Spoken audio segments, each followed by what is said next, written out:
Hello everyone, this is Gene and I'm back with a new video. I know I haven't made a video in a while. I don't really make a lot of video content anymore, but I hope everyone is doing well on this Sunday morning. It is almost 11:30 in the morning here in New York City. Pretty cold day from what I can tell from the gust that occasionally comes through the windows. Uh, but unlike the mamas and the papas, I am not California dreaming. I happen to like the cold.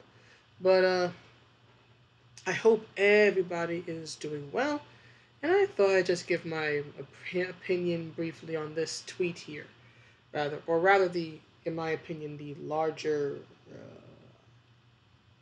I guess, idea that this tweet, in my opinion, promotes. Right. So, excuse me, and so let's look at this tweet from Conrad, right? Who I've never heard of Dice's Inferno. I'm familiar with Dante's Inferno, which they reference in their profile briefly. Abandon hope, all ye who enter here. I've heard of Disco Inferno, never heard of Dice's Inferno. But anyway, let's look at this tweet, right? So this tweet says, "Isn't it weird? It's just a this. Oh, sorry, let me start over. This isn't weird. It's just a drawing. Everything you draw reflects you as a person, whether it be your humor or morals or your interest or something. That's why people don't effing like it. Fiction is based on reality and can affect reality the same way reality affects fiction." Uh, I guess they've never heard the phrase that life is oftentimes stranger than fiction. Right now, I don't know who this character is or what uh, franchise they come from. The only Anya I know and care about is from Spy Family. But it's the idea behind this tweet that I really want to give my opinion on than necessarily the tweet itself. Because, in my opinion, the tweet itself is fairly silly. And on Twitter, I have responded to it, and I will include that in the description once I upload this to YouTube. So it's not really the tweet itself, it's more the idea, in my opinion, that it represents. And the idea, excuse me, that the tweet represents, in my opinion, is this idea of the media you consume, right, determines who you are as a person. And that, by and large, is an idea that I don't agree with. Now, I will not in any way deny that media can have some influence on you. For example, say fashion, right? Fashion's a big one, especially when you are a young and impressionable teenager, right? We can all probably think of a time when either we ourselves or somebody that we knew was dressing in a style that was reminiscent of their favorite actor, actress, rock star, rapper, pop star, whomever it was. I know that when I was a kid, especially approaching my teen years in the late 90s and the early 2000s, in my neighborhood, cornrows for guys and girls became very popular because a lot of the black actors and actresses of the time were wearing them. And if you were into sports, you had athletes like NBA player and star at the time, Allen Iverson, wearing do rags and cornrows and whatnot. So I can certainly understand, and I'll admit that yes, media does have some impact on us, right? For example, they would not use celebrities in ads or trying to sell you things or marketing to you if they had absolutely no influence, right? Even today, people who reach a certain amount of followers or have a certain amount of influence or clout would be known as influencers, right? And I understand that. I am not in any way trying to act as if media has absolutely no impact on people. Of course it does. What I push back against, especially when it comes to pop media, especially when it comes to things like TVs, movies, music, video games, whatnot, is this idea that the media you consume, in particular, if it is questionable media or potentially objectionable media, that it is somehow a reflection of you deep down inside and that it will determine who you are. Because it is these type of arguments that have long been used to censor or suppress different types of media. And now, of course, this certainly predates Elvis, but he's a good place to start, right? There were people back in his day, in like the 40s and 50s and whatnot, who censored him in particular, when he would do like TV appearances and whatnot, right? They would not film Elvis below the waist because it was believed that if, rabid teenage girls saw him swiveling his hips, they would want to swivel their hips with uh, their good, young, chaste boyfriends. Because, there couldn't possibly be any males out there who might also be moved by Elvis moving his hips. But still, right? There was this idea that if young women saw this, well, then, they would act out inappropriately. And this type of argument continues to this day. Now, I know in my life, I've heard it. I mean, it's been at times regarding media, like movies and TV shows, but I've heard it a lot as regards to video games. Because this is a type of argument that usually comes up when it comes to the pop culture of the day, right? The youth culture of the day. When I was growing up, video games were sort of uh, gaining more public notice and attention because a lot of them, like Mortal Kombat, for example, were very edgy for their time. And there was this belief that, in particular, if parents allowed their kids to play very violent games like Mortal Kombat or Doom or Duke Nukem or whatnot, that it would most certainly turn your child into a killer, right? It was just going to poison their minds and make them want to actually grab a weapon and, commit horrific random acts of violence. And this type of, in my opinion, just flat out lie continued, especially into the late 90s, early 2000s, because of tragedies like Columbine and the media initially blaming games like Doom and Duke Nukem for that tragedy, right? So this is not a message that is necessarily new. This idea that if you consume certain media, it's going to warp you, or in this case, right, that if you as a creator create certain media, you draw a certain thing, it must be because it appeals to you in some way. It's this thing inside of you, which again I push back against because this type of argument does not take a very important thing into account. This thing called context. Do artists use their art to express what they believe in? At times, yes.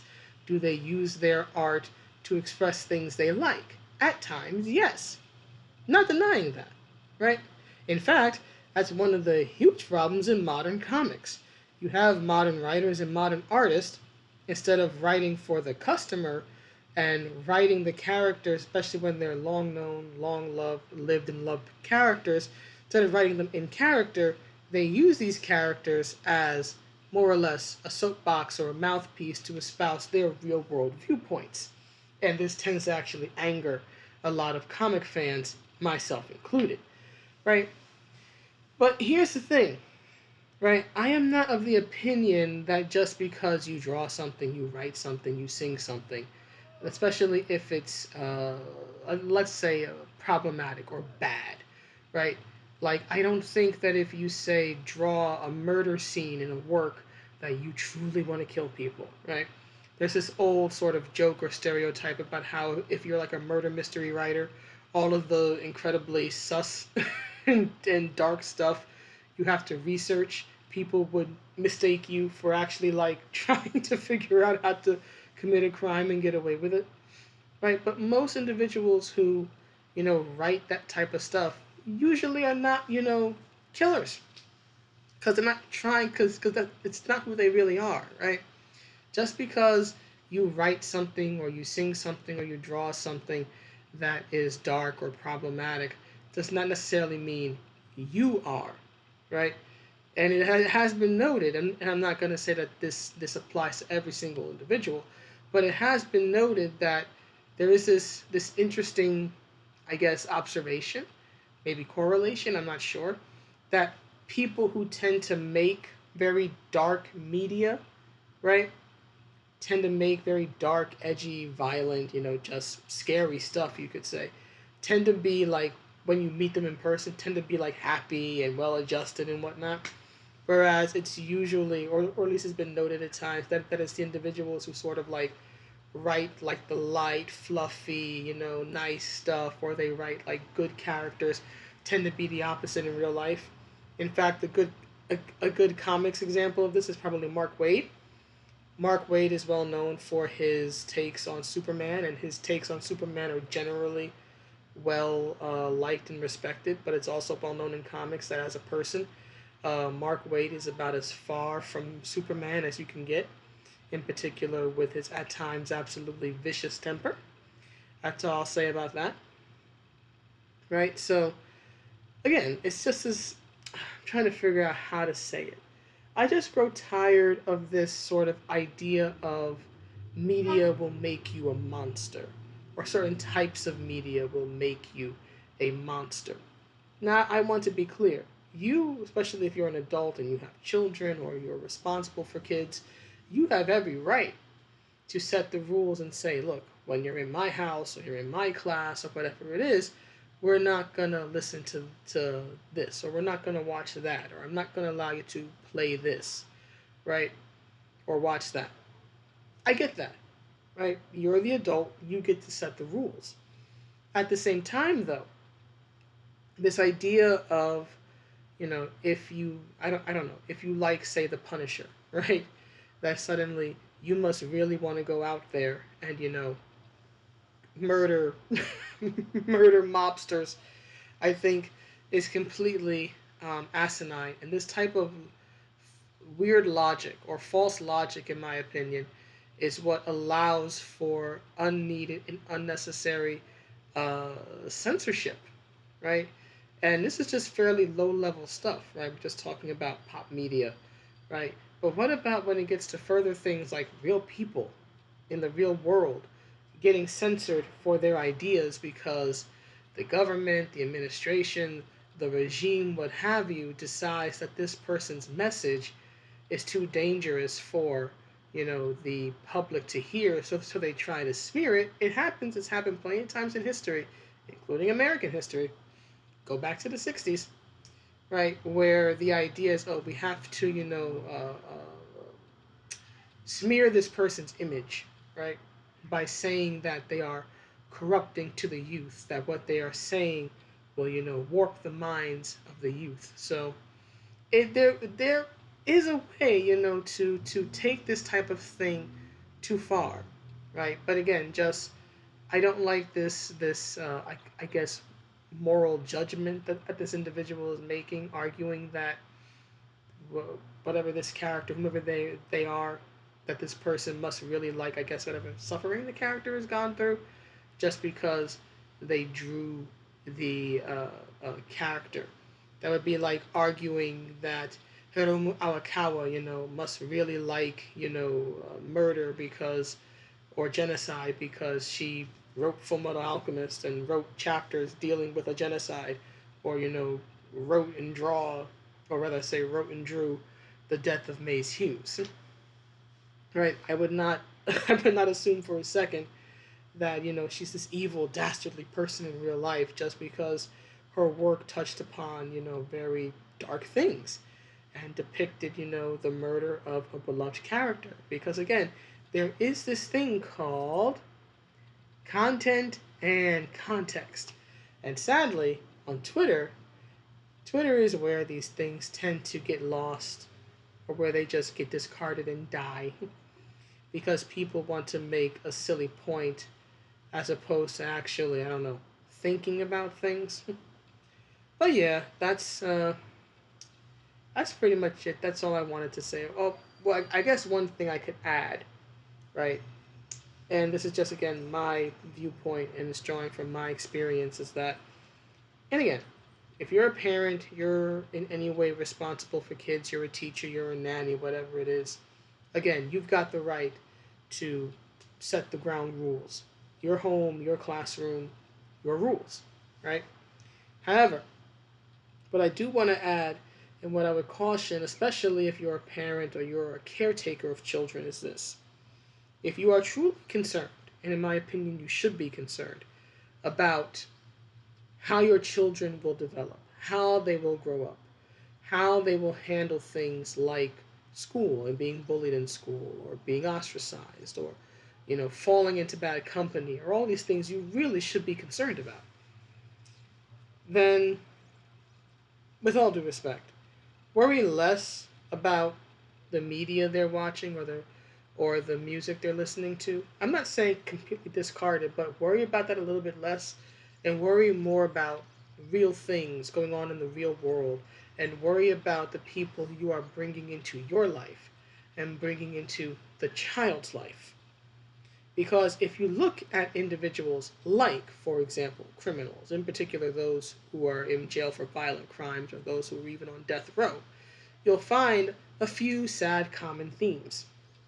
A few of those themes are oftentimes a broken home, one or more neglectful parents and or abusive parents, and usually either a bad father, an abusive father, or an absent one, or some sort of, again, father like figure who either wasn't there or was abusive, right? And then a lot of these individuals, especially when they're kids, tend to fall into things like gangs or they fall into the clutches of some other abusive individual and then they end up warped and then they end up committing horrific crimes and eventually end up in jail, right? Or again, other things like sexual promiscuity, drugs, things like that. All I'm saying is that if you're truly concerned about how your kids are developing, then be mindful of the real world people that they're around and be mindful of the real world people that you bring into your life and by extension bring into their lives, right? We have an epidemic, sadly, in my opinion, of broken homes producing broken people. And in my opinion, one of the chief causes is because the adults don't want to be adults and actually be mindful of the individuals that they bring around their own children, right? You don't always necessarily have a say or always know about who your kids are interacting with when they're not with you, when they're in school or they're playing sports or whatever it is.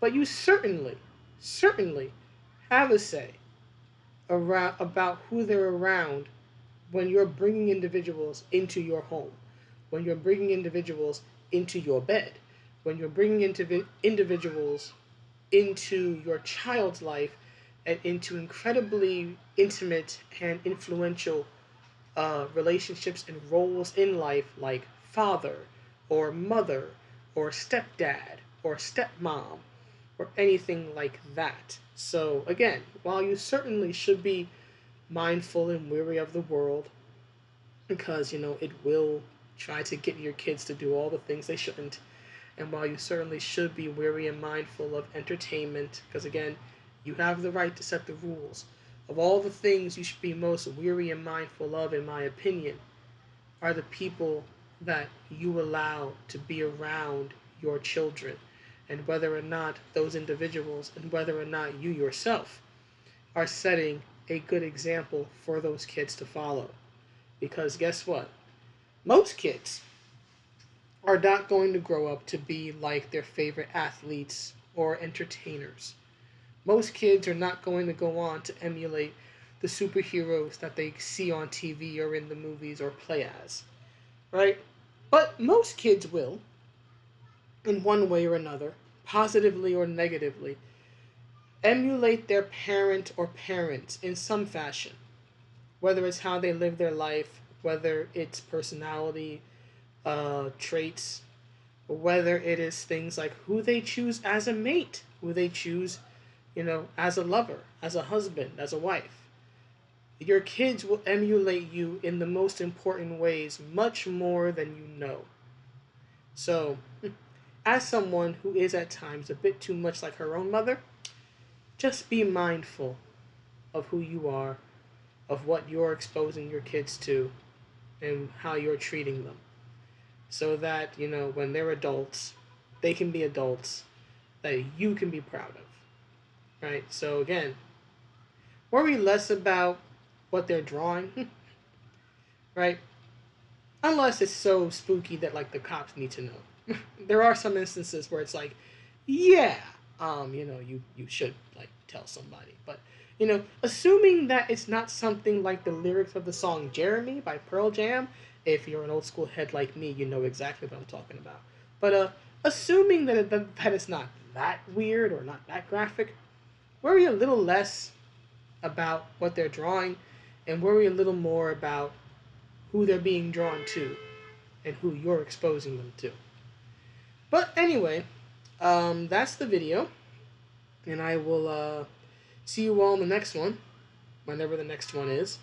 I hope everybody's doing well. I know next week is Thanksgiving week, and while I personally do not celebrate, I do wish you all, happiness and health, and hopefully not too many odd conversations with family at the Thanksgiving table. And if you like football, may your favorite team win. And if they don't win, please don't shun family members or whatnot. My mother tended to do that whenever her favorite team lost. It's annoying. As somebody who's had to go through it, it's annoying. It's just a football game. Unless you bet money on it, quit crying. But anyway, that's the video. And also for those who are wondering, RJ is doing well. I have to take him to the vet tomorrow. But he's fine.